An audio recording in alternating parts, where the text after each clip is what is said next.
हर रोज एक नई कहानी देखने के लिए चैनल को सब्सक्राइब करें और बेल आइकन को दबाना ना भूलें। सास उर्मिला बहू रश्मि के कमरे के बाहर से गुजर रही होती है। तभी उसे रश्मि की आवाज सुनाई देती है। उर्मिला दरवाजे पर कान लगाकर सब सुनने लग जाती है। मैं तुमसे बहुत प्यार करती हूँ। तुम्हारे बिना तो मुझे सांस तक लेने नहीं आती। I love you. तुम ना होती तो मेरा क्या होता। हाय हाय, ये रश्मि बहू किससे ऐसे बातें कर रही है? कहीं मेरे बेटे निहार के अलावा इसका कहीं और तो चक्कर नहीं चल रहा। बाप रे बाप, इससे पहले कि कोई और तबाही हो मुझे इस कलमुही का पर्दाफाश तो करके ही रहना होगा। रुको, अभी बताती हूँ इसे। रुको।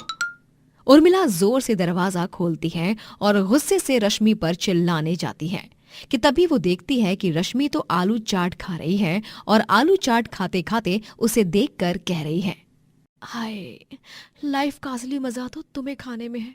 तुम्हें पता है, जब तुम्हें मैं खाती हूँ ना तो एक अलग सा सुकून, एक अलग सी राहत मिलती है।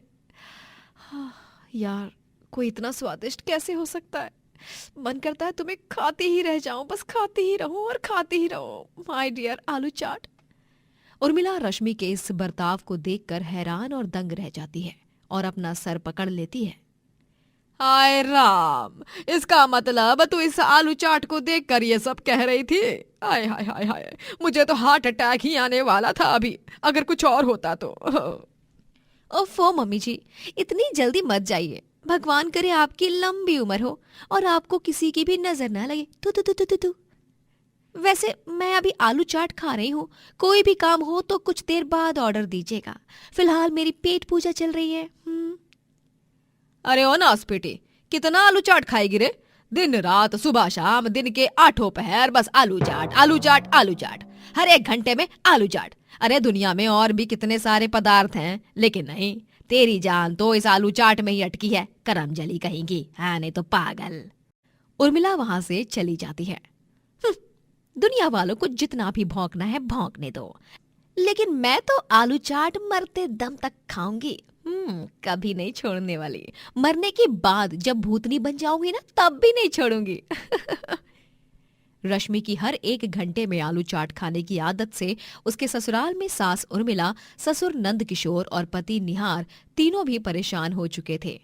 उर्मिला रश्मि की मां बरखा को फोन लगाती है और कहती है, अरे समधन जी, ये आपकी बेटी दिन रात पानी की तरह आलू चाट गटकते रहती है। इसे क्या आलू चाट खाने की बीमारी है? शादी होकर पूरे 2 हफ्ते हो गए हैं, लेकिन अब तक इसकी आदत नहीं गई। बताइए माजरा क्या है? वो दरअसल उर्मिला जी, वो रश्मि को सिर्फ खाने में आलू चाट ही पसंद है।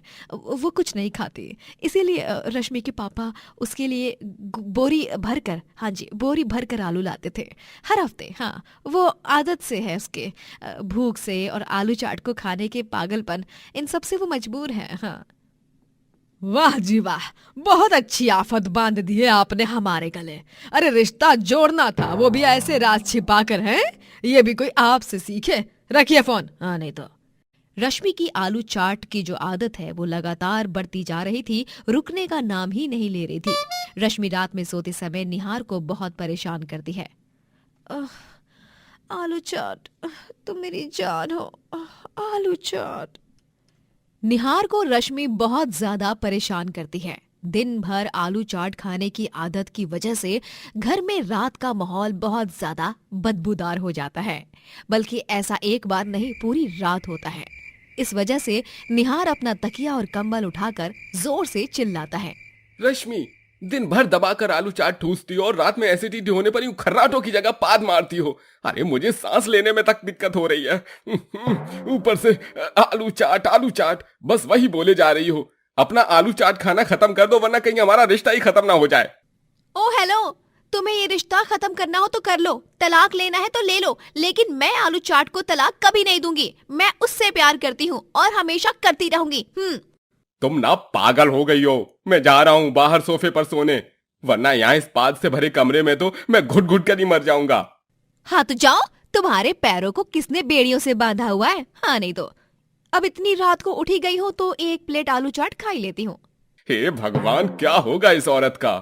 रश्मि आधी रात को भी रसोई की लाइट्स ऑन करके आलू चाट खाती है और फिर एक प्लेट बोलकर ऐसे ही 2-2 प्लेट आलू चाट गटक लेती है और रसोई में ही सो जाती है। अब रश्मि के आलू चाट खाने से घर में आलू खत्म होने लगे थे और रोज के सारे पैसे तो रश्मि बस आलू लाने में ही बर्बाद कर रही थी। इसीलिए उर्मिला भड़क जाती है और कहती है, ओ कुलक्षणी, आलू चाट की दीवानी, अरे अपने आलू चाट खाने पर जरा सा तो पूर्ण विराम लगा, हाँ नहीं तो। बस ये तय हो गया है रश्मि बहू, आज के बाद अगर इस घर में आलू चाट बना तो हमसे बुरा और कोई नहीं होगा, याद रखना। रश्मि गुस्सा हो जाती है और बाहर चली जाती है और बाहर जाकर आलू चाट खाने लगती है। रश्मि इतने सारे आलू चाट खा जाती है कि आलू चाट बनाने वाले काका थक जाते हैं। अरे मैडम, सारा सामान खत्म हो गया, मेरी पूरी बैटरी भी डाउन हो गई है, लेकिन आप आलू चाट खाते खाते अब तक नहीं रुकी, ना थमी। ओ काका, आप अपना काम करो ना। अच्छा ये बताओ कि यहाँ आसपास कोई और आलू चाट की दुकान है क्या? नहीं मैडम, मैं अकेले ही बेचता हूँ यहाँ पर, और अब मैं घर जा रहा हूँ, अब कल आऊंगा। आलू चाट बनाने वाले काका अपना सामान उठाकर भागने लगते हैं। अरे ओ पगलेट काका, मैं कोई भूतनी या डायन हूँ क्या? हाँ नहीं तो जो मुझसे दूर भाग रहे हो, बेवकूफ कहीं के। यार अभी आलू चाट कहाँ पर जाकर खाऊं मैं? रश्मि बहुत ज्यादा चिंता में पड़ जाती है और फिर उसके खुराफाती दिमाग में एक सॉलिड सा आइडिया आता है और वो अपनी पड़ोसन प्रीति के पास जाकर रोने का नाटक करने लगती है।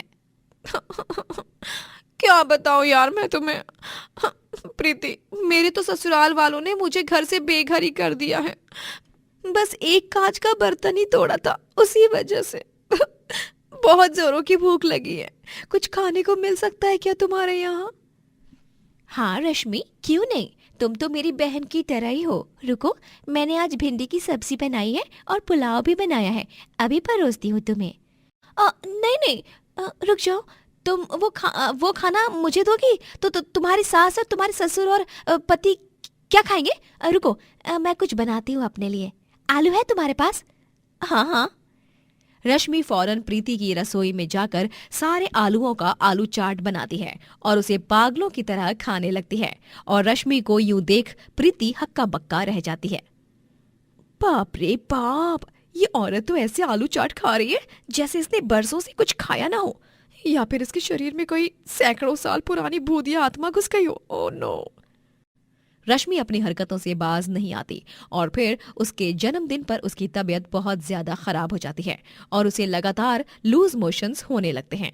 डॉक्टर आते हैं और रश्मि का चेकअप करके कहते हैं, रश्मि जी, अब आपको आलू चाट खाने पर हमेशा हमेशा के लिए लॉकडाउन लगाना ही होगा, वरना ये सब आपको बहुत महंगा पड़ सकता है। अभी तो आपने बस ट्रेलर महसूस किया है, इसकी पूरी पिक्चर तो और भी खतरनाक और घातक है। नहीं डॉक्टर जी, आज मेरा जन्मदिन है, आज के दिन मुझे सबकी अटेंशन मिलती है और आज के दिन मेरी टाई फिश हो गई। मैं कान पकड़ती हूँ, आज के बाद मैं कभी भी आलू चाट नहीं खाऊंगी और ना ही आलू की तरफ देखूंगी भी। मुझे माफ कर दीजिएगा आप सब, मेरी वजह से आप सबको बहुत परेशानी हुई। चलो, देर आए दुरुस्त आए, आखिरकार तेरी अकल ठिकाने तो आई। डॉक्टर से सही तरह का ट्रीटमेंट लेकर रश्मि की तबीयत ठीक हो जाती है और वो आलू चाट खाना छोड़ देती है। गोकुलपुर कहकर एक गांव में अनुपम और उसकी बीवी देवयानी दोनों मियाँ बीवी रहा करते थे। उन दोनों को एक छोटा बेटा और बेटी थे जिनके नाम मोनू और स्वीटी होते हैं। अनुपम गांव की नदी में नाव चलाता और यात्रियों और गांव वासियों को एक जगह से दूसरी जगह छोड़ता। अरे वाह वाह, कितना मधुर संगीत बज रहा है तुम्हारी टेप में। अनुपम बाबू, मजा ही आ गया आज तो। सुबह सुबह इतनी मधुर और सुहानी शुरुआत हुई है आज के दिन की। और तुम तो नाव को बहुत ही अच्छे से भी चला रहे हो, काफी सुरक्षित और सुकूनदायक महसूस हो रहा है, वरना कुछ कुछ नाविक तो इतनी बुरी तरह नाव चलाते हैं कि पूछो मत भाई साहब। शुक्रिया शुक्रिया, आप लोगों को मेरी नाव सवारी पसंद आई, सुनकर अच्छा लग रहा है। अनुपम की बीवी दिव्यानी घर बैठकर टिफिन सर्विस का साइड बिजनेस चलाती है। घर से ही खाना पकाती और उसे टिफिन में पैक करके अपने चंद ग्राहकों को देती और थोड़े बहुत पैसे कमा लेती।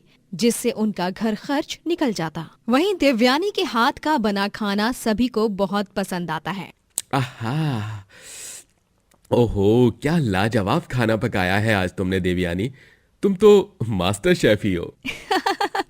जी आप भी ना। अच्छा सुनिए, ये पूरी सब्जी खाइए, तब तक मैं आप तीनों के लिए खीर बना कर लाती हूँ। हाँ माँ, मुझे 2 कटोरी खीर देना। आपके हाथ की खीर को खाने के बाद दिल ही नहीं भरता। हाँ माँ, मुझे भी। ठीक है बच्चों। देवयानी के हाथ का बना खाना आस पड़ोस में मशहूर था।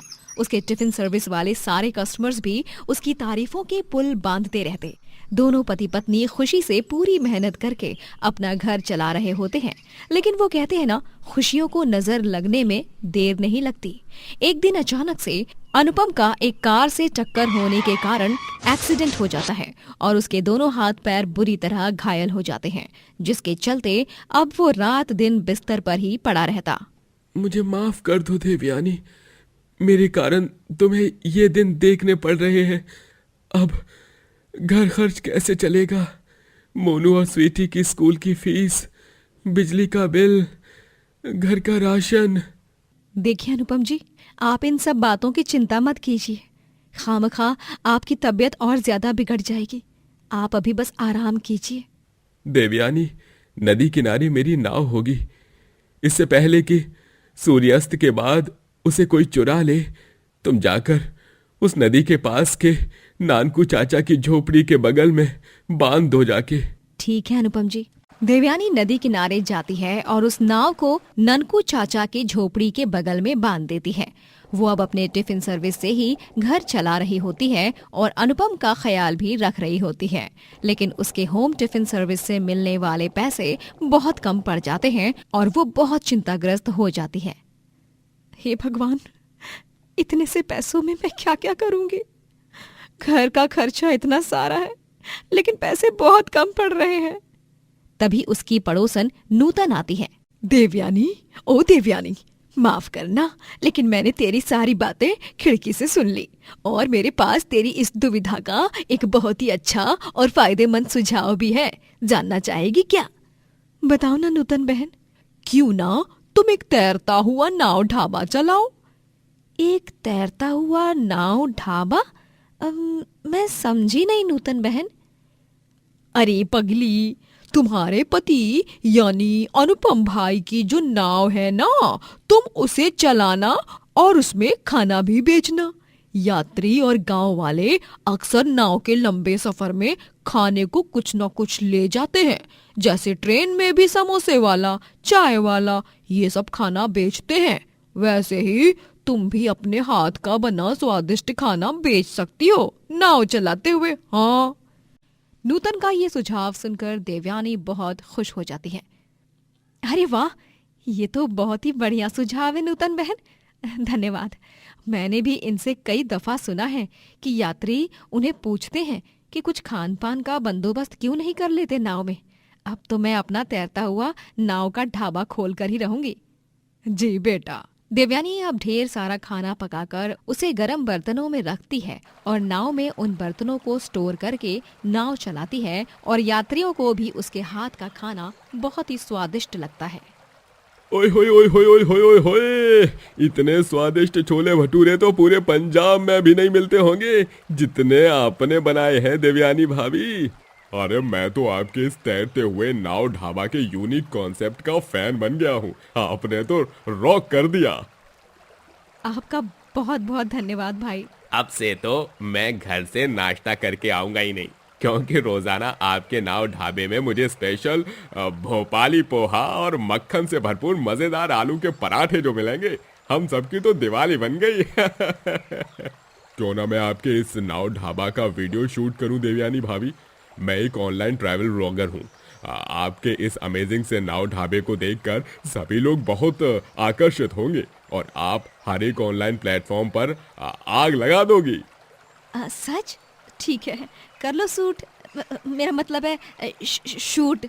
वो आदमी देवयानी के नाव ढाबा का वीडियो शूट करता है और उस वीडियो को ऑनलाइन सोशल मीडिया प्लेटफॉर्म्स पर पोस्ट करता है और रातों रात देवयानी पूरे देश में फेमस हो जाती है। अरे देवयानी भाभी, आपने तो सारे रिकॉर्ड्स तोड़ दिए, फोड़ दिए। अरे आप सोशल मीडिया पर ट्रेंड कर रही हो और आपके वीडियो को रातों रात पूरे 20 लाख व्यूज आए हैं। वो क्या? देवयानी को यकीन ही नहीं होता है और वो बहुत भावुक हो जाती है। मुझे यकीन ही नहीं हो पा रहा है कि मैं फेमस हो गई हूँ। पर कैसे?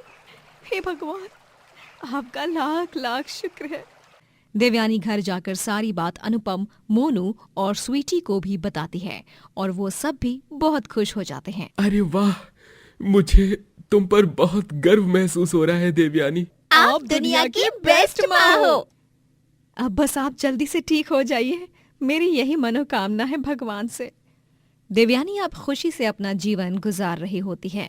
दूर दरार से लोग उसके ढाबे पर खाना खाने आते हैं और पानी और मधुर संगीत का भी आनंद उठाते हैं।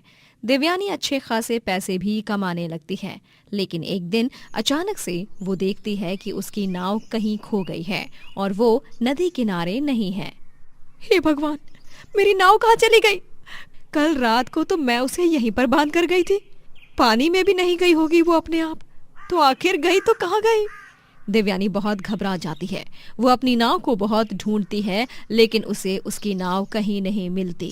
वो नाव की तलाश में जंगल के बीच आ जाती है और वहां पर वो एक पिंजरे में फंस जाती है। कोई है? अरे मेरी मदद करो, मुझे इस पिंजरे से बाहर निकालो। हे माता रानी, मेरी मदद कीजिए। तभी वहां पर गुंडे देवयानी को घेर लेते हैं। आज तो तुम गई, हमें पता था अपनी नाव की खोज में तुम इस जगह जरूर आओगी। अब तो तुम हमारे जाल में फंसी गई। छोड़ दो मुझे, क्यों परेशान कर रहे हो? छोड़ दो मुझे, छोड़ दो। देवयानी बिलक बिलक कर रो रही होती है और चिल्ला रही होती है। तभी वहां पर 2 शेर आ जाते हैं और वो उन गुंडों को देखकर उनके पास जाते हैं और दहाड़ते हैं, जिससे डरकर गुंडे वहां से दुम दबाकर भाग जाते हैं और वो पिंजरे को भी तोड़ते हैं और देवयानी को वहां से आजाद कराते हैं। धन्यवाद माता रानी, आपने वाहनों को मेरी मदद के लिए भेजा है। धन्यवाद। और इस तरह वो दोनों शेर देवयानी को कुछ नहीं करते और वहां से सही सलामत जाने देते हैं। देवयानी अपने तैरते हुए नाव ढाबा से खूब तरक्की करती है और पैसे कमाकर अपने परिवार को संभालती है। एक गांव में 4 भाई गौतम, धीरज, अक्षत और चिराग एक साथ रहा करते थे। उनके साथ उनकी बूढ़ी माँ अनामिका भी रहती थी। चारों ही गांव में अपना ढाबा चलाते थे और पैसे कमाते थे। चिराग तो जाकर बाजार से सब्जियां और बाकी का माल ला ट्रक में भरकर। ढाबे में दाल, नमक, चीनी, चावल सब खत्म हो गए हैं। बोरियां भर भर के लानी होंगी। ठीक है अक्षत, तब तक तू ये ग्राहकों को संभाल। ओके? गौतम, जल्दी से इस खीर में ड्राई फ्रूट्स चॉप करके डाल दे। मैं तब तक फटाफट से वो गली नंबर 12 का शादी का खाना पहुंच गया है कि नहीं, वो एक बार कॉल करके कंफर्म कर लेता हूँ। ठीक है धीरज, काजू, किशमिश और बादाम और ये थोड़ी सी केसर भी। इस तरह चारों भाई एक साथ मिलकर काम किया करते। चारों ने अपनी पढ़ाई पूरी की होती है, लेकिन उनके पिताजी के जाने के बाद उनके ढाबे को संभालने वाला कोई नहीं था। इसीलिए वो चारों अपने पिताजी का ढाबा संभाल रहे थे। साइड बाय साइड वो कई जगहों पर नौकरी के लिए भी अप्लाई कर रहे थे। ये लो बच्चों, तुम चारों के लिए ठंडी ठंडी लस्सी। दिन भर काम करके थक गए होगे ना, पी लो। माँ, लेकिन पहले ही इतनी कड़ाके की ठंड पड़ रही है और उसमें आप हमें लस्सी पिला रही हो। ओए अक्षत के बच्चे, तुझे अगर लस्सी नहीं पसंद तो उसमें हम क्यों अपना घाटे का सौदा करें। हम तीनों को चाहे सर्दी हो या गर्मी, लस्सी हमारी ऑल टाइम फेवरेट है। कोई बात नहीं अक्षत बेटा, तू इन 3 बंदरों की बात मत सुन। तुझे सर्दियों में गाजर का हलवा पसंद है ना? मैंने गाजर का हलवा बनाया है, खाएगा? हाँ माँ, नेकी और पूछ पूछ। ठीक है बेटा, अभी लाती हूँ गरम करके। अनामिका गाजर का हलवा ओवन में गरम करती है और उसे अक्षत को परोसती है और इसी तरह पूरा परिवार हंसी खुशी से बातें करता है और फिर चारों भाई सो जाते हैं। चारों भाई अपने ढाबे को अच्छी तरह से संभाल रहे होते हैं। फिर कुछ महीनों बाद उन चारों की शादी हो जाती है। गौतम की शादी ईशानी से होती है चिराग की शादी प्रीति से होती है, धीरज की शादी बुलबुल से होती है और अक्षत की शादी अंजलि से। चारों बहुएं घर में आते ही अपनी पहली रसोई की रस्म से सबका दिल खुश कर देती हैं। अरे वाह प्रीति, तुमने तो कढ़ाई पनीर बनाया है, एकदम लाजवाब है। क्यों माँ? हाँ हाँ प्रीति बहू, मुझे भी बहुत अच्छी लगी तुम्हारे हाथ की कढ़ाई पनीर। माँ जी, धीरज जी, मैंने जो मालपुआ बनाया है उसे भी चक्कर देखिए ना, कैसा बना है। बहुत अमेजिंग, मतलब मैं तो पागल हो जाऊंगा ये इतना सारा अच्छा खाना खाकर। ईशानी, तुम्हारे हाथ का बना सूजी का हलवा भी बहुत टेस्टी है, और तो और ये मसाला पापड़ भी। इस तरह का मसाला पापड़ मैंने कभी नहीं खाया। टू गुड यार। अंजलि, तुमने भी अपने खाने से मेरा और हम सबका दिल छू लिया आज। अनामिका अपनी चारों बहुओं को शगुन देती है और चारों ही उसके पैर छूकर आशीर्वाद लेती हैं। सदा सुहागन रहो तुम चारों ही। मैं और मेरे चारों बेटे बहुत खुशनसीब हैं कि हमारे घर में एक नहीं बल्कि 4 माँ अन्नपूर्णा के रूप पधारे हैं। जुग जुग जियो बहुओं। थैंक यू माँ जी। कुछ दिन बाद चारों भाइयों को एक बहुत ही बड़ी फैक्ट्री में बड़े बड़े पोस्ट पर नौकरी मिल जाती है और वो चारों बहुत खुश हो जाते हैं। लेकिन एक चिंता रहती है। नई नौकरी मिलने की खुशी तो है, लेकिन साथ ही में एक और बड़ी चिंता यह है कि हम जब नौकरी पर जाएंगे तो ढाबे को संभालेगा कौन। हाँ माँ, वही एक चिंता वाली बात है। हम ढाबे को तो कभी बंद नहीं कर पाएंगे। वो सिर्फ हमारा ढाबा नहीं है, हमारे पापा के इमोशंस जुड़े हैं उस ढाबे से, एक अलग सा लगाव है उससे। तभी चारों बहुएं एक दूसरे की तरफ नजर घुमाती हैं और फिर कहती हैं, चिराग जी, हम चारों संभालेंगे ढाबे को। वैसे भी हम चारों दिन भर घर पर रहकर बोर ही होते हैं, तो बोर होने से अच्छा है कि कुछ काम ही कर लें। हाँ, और वैसे भी हम चारों के हाथ का खाना आप सब इतने चाव से खाते हैं, तो लोगों को भी हमारे हाथ का बना खाना अच्छा लगेगा। और आप लोग चिंता मत कीजिए, हम औरतें हैं, इसीलिए हमें कमजोर या कम दिमाग भी मत समझना। बिजनेस कैसे संभालते हैं, कैसे चलाते हैं, उन सब का नॉलेज है हमें। अब इसमें वेज नॉन वेज खाना कहाँ से आ गया बुलबुल बहू? वेज नॉन वेज नहीं माँ जी, नॉलेज। नॉलेज यानी ज्ञान। तो फिर क्या सोचा है आप चारों ने? आप चारों को हमें ढाबा सौंपना है या अब भी आप चारों कोई एतराज कर रहे हैं? चारों भाई आपस में बात करके फैसला लेते हैं और ढाबे को चारों बहुओं के हाथों में सौंप देते हैं। अब चारों भाई काम पर जाते हैं और चारों बहुएं ढाबा संभालती हैं और दिन भर बहुत सारे पैसे कमाती हैं। लेकिन वो चारों ही ढाबे से कमाए हुए पैसों को अपने पास रख लेती हैं। सबने अपने अपने हिस्से के पैसे रख लिए ना? हाँ हाँ, रख लिए हैं। ध्यान रहे, किसी को पता नहीं लगना चाहिए घर पर कि हमारी कमाई कितनी हो रही है और हम घर वालों को कितना काम बता रहे हैं, ताकि हम बाकी के पैसे छुपाकर अपने पास रख सके। हाँ गाइस, चलो चलो जल्दी से ढाबा शट डाउन करते हैं, वरना वो बुढ़िया चिल्लाने लग जाएगी और चिल्लाते चिल्लाते ढाबे तक पहुंच जाएगी, हमारी छाती पर मूंग तलने। इस तरह चारों बहुएं पैसा छुपा छुपा कर रखा करती और घर जाकर कहती, अक्षत जी, आज तो बहुत ही कम कमाई हुई। शायद ठंड ज्यादा हो रही है ना, इसीलिए लोग ढाबे पर आना अवॉइड कर रहे हैं। अरे तो अंजलि भाभी, इसका तोड़ भी है ना हमारे पास। आप दिन रात हमारे ढाबे के सामने अलाव जलाया कीजिए और ज्यादा मत कीजिए, वरना धुएं से प्रदूषण होगा। हाँ अंजलि, ये बेस्ट आइडिया है। ट्रस्ट मी, इससे ग्राहक खाना खाते खाते अपने हाथ पांव बदन भी सेक पाएंगे अलाव में, और हमारे ढाबे का नुकसान भी नहीं होगा इतना। आइडिया तो अच्छा है देवर जी, लेकिन आप लोगों को क्या लगता है कि हमने ये वाला आइडिया भी नहीं आजमाया होगा? जी हाँ, हम रोज अलाव जलाते हैं, लेकिन उसके बावजूद भी ग्राहकों का आना जाना कम ही है। कोई लंबी लंबी कतारें नहीं लग रही हैं इस ढाबे पर। होगा बहुओं, होगा, धीरे धीरे ही सही। चारों बहुएं ढाबे के जरिए कमाती तो बहुत सारा पैसा है, लेकिन यूं ही रोजाना वो अपने ससुराल वालों को बेवकूफ बनाती रहती हैं कि ढाबे पर कमाई ज्यादा नहीं हो रही, और वो चारों आपस में अपने अपने हिस्से के पैसे बांट लेती और पतियों को बहुत कम पैसे देती। फिर दिन अचानक से चारों के पति घर पर उदास होकर लौटते हैं। क्या हुआ बच्चों, तुम सब इतने चिंताग्रस्त क्यों हो? कोई परेशानी वाली बात है क्या? चिराग, अक्षत, गौतम, धीरज, कुछ तो बोलो। मौन व्रत धारण कर लिया है क्या?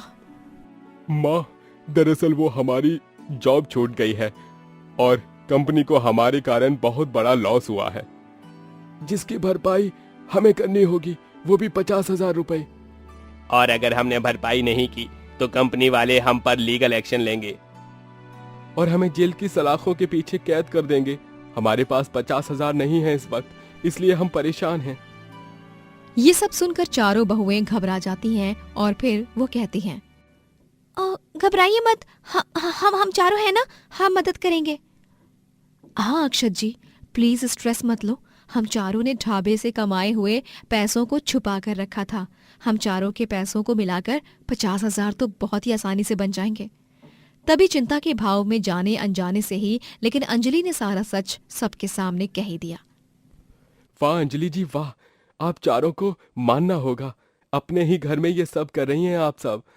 अरे क्या कमी रखी है हम चारों ने अपनी अपनी बीवियों के लिए, हर चीज तो प्रोवाइड करती है ना टाइम पर। ईशानी, तुमसे ये एक्सपेक्ट नहीं किया था मैंने। अरे मांगती तो मैं तुम लाखों रुपए एक बार में ही दे देता, लेकिन ये छल क्यों किया? इससे ही समझ आता है कि कितने लॉयल हैं हमारी बीवियां हमारे साथ। क्यों प्रीति? बुलबुल, ये तुमने अच्छा नहीं किया।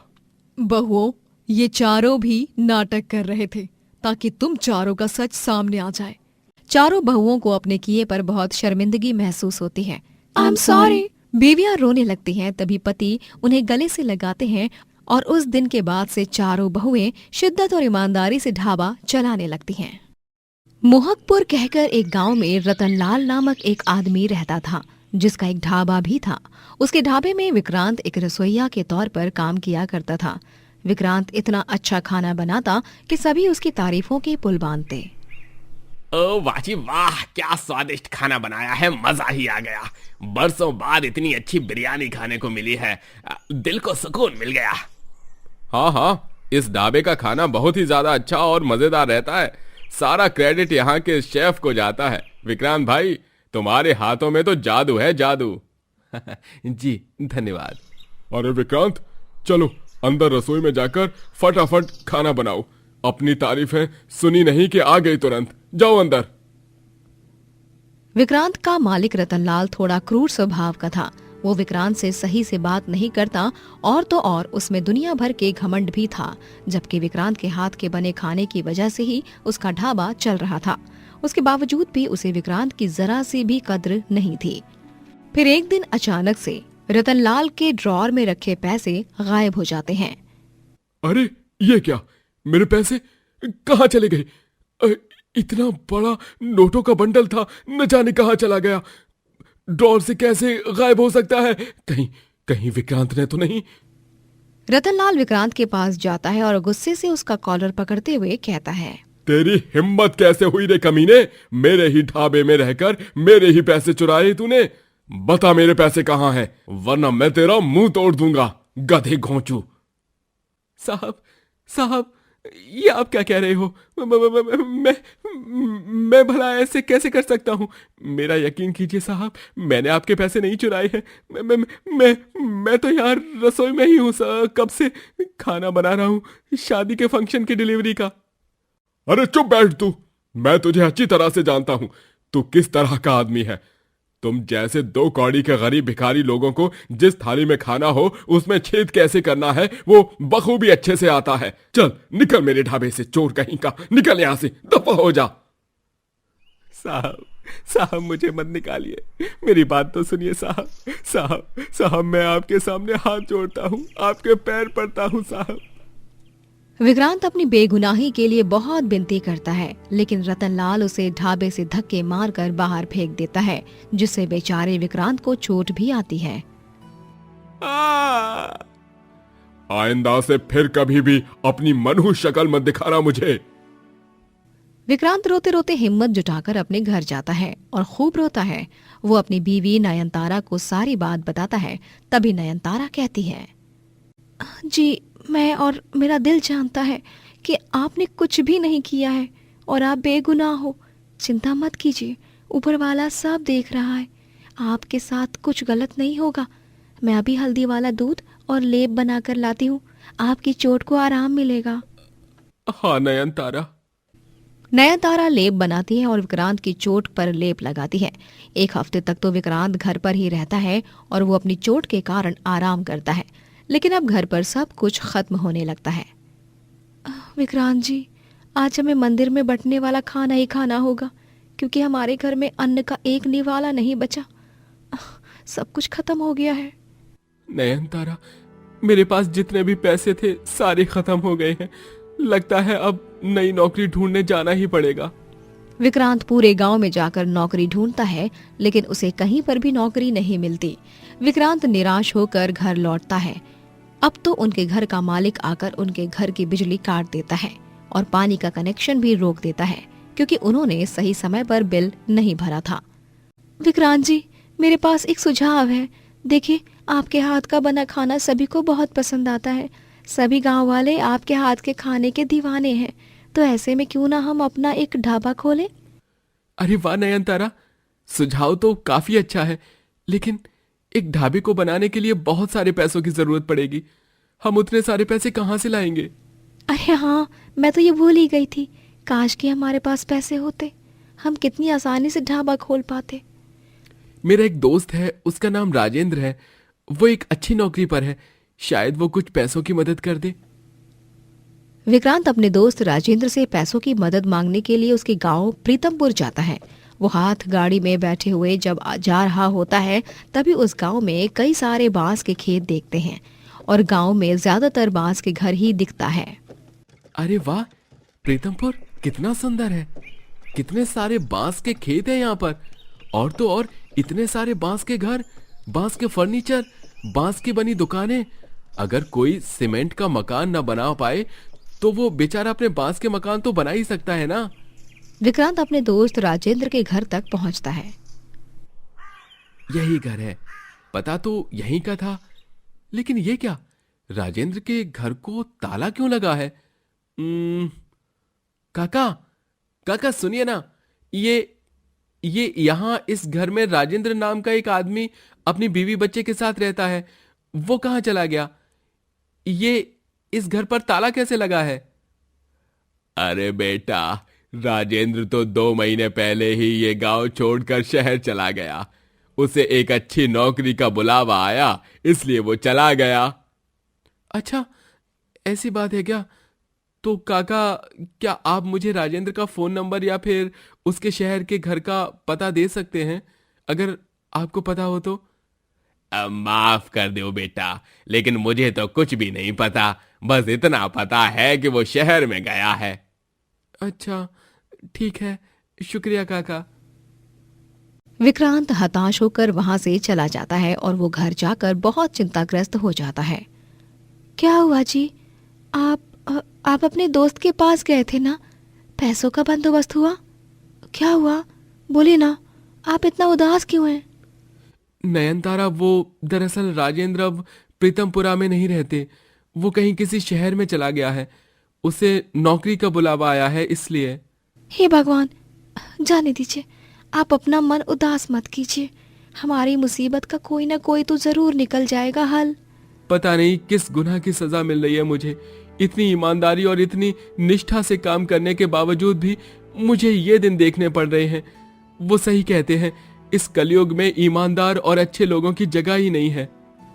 विक्रांत बाद में सोते वक्त कुछ सोच रहा होता है, तभी उसे प्रीतमपुर के बांस के घर और खेती याद आते हैं और वो एकदम से उठकर कहता है, क्यों ना मैं बांस का ढाबा बनाऊं? नयनतारा, तुम्हें पता है, जब मैं प्रीतमपुरा गया था तभी मैंने वहां पर कई सारे बांस के खेत देखे थे, और तो और बांस के घर भी देखे थे। बांस की लकड़ियों से मैं एक अच्छा सा ढाबा बना सकता हूं और उसमें खाना बनाकर बेच सकता हूं। अरे वाह, ये तो वाकई में बहुत अच्छा सुझाव है। विक्रांत अब प्रीतमपुर में फिर से जाकर वहां से ढेर सारे बांस की लकड़ियां तोड़ता है और उन्हें इकट्ठा करके एक बांस का ढाबा तैयार करता है और वहां पर खाना बनाकर बेचने लगता है। वहीं रतनलाल के ढाबे पर एक कुत्ता तक दुम नहीं हिलाने आता है और यहाँ विक्रांत के ढाबे पर एक दिन में ही ग्राहकों की लंबी कतार लग जाती है और सभी उसके खाने की प्रशंसा करने लगते हैं। ओए होए होए होए, बहुत ही बढ़िया और लजीज खाना बना है। पूरे गांव में इससे अच्छा खाना मैंने और कहीं भी नहीं खाया। अरे वाकई में काबिले तारीफ है तुम्हारा ढाबा। बाकी ढाबों से ज्यादा इस ढाबे में सुकून है। और वाह वाह वाह वाह, क्या कलाकारी है। बांस की लकड़ियों का बना ढाबा, बांस की कुर्सी, बांस की टेबल, बहुत खूब भाई, बहुत खूब। धन्यवाद, आपका बहुत बहुत धन्यवाद। इस तरह विक्रांत के बांस के ढाबे की खूब सफलता होने लगती है और वो ऑनलाइन भी बहुत फेमस होता है। वहीं रतनलाल को न चाहते हुए भी आखिर में तंगी के कारण अपने ढाबे को ताला लगाना ही पड़ता है और उसे ताला लगाते समय ढाबे के स्टोर रूम में उसके पैसे दिखाई पड़ते हैं। अरे ये पैसे तो यहाँ पर है। ओह, अभी याद आया, मैंने उस दिन उन पैसों को संदूक में रख दिया था और फिर उस संदूक को इस स्टोर में मैंने रख दिया और भूल गया और खामखां विक्रांत पर इल्जाम लगाया। अरे नहीं, मैंने तो अपने ही पैर पर कुल्हाड़ी मार दी। रतनलाल अपना सर पकड़ लेता है और पछता के रह जाता है। वहीं विक्रांत ऊंचाइयों की इमारतें छूता है।